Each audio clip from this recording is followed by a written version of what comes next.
So I recently got the Lumix S9 like 3 days back, and I wanted to check the animal detect autofocus. I bought this camera because of the autofocus. I already have the S5.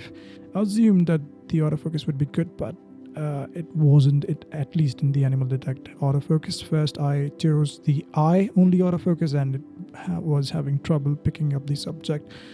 And later, I changed it to the body detect animal autofocus, and it performed kind of better in that mode. When it performed well, the quality looks good, and it also stuck well to the subject as long as the subject wasn't moving too much. So I'm not sure how I should react to it, but it's not as good as I expected it to be, and I'm just posting it for the people who would like to check how it performs. If you would buy it for its autofocus functionality.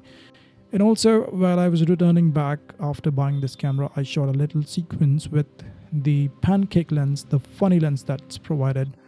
While the Lumix with this camera, 26mm fixed f8 manual focus lens, and to be honest, the optics of that lens is good. It's not as bad as people say it is, and I recorded a small sequence in the same record mode. The footage looks good. It's not as bad as people say it is, so it's a funny little lens and you can have fun with it, of course. So wishing you all a very happy new year. Thanks for watching this video. Have a good day. Bye.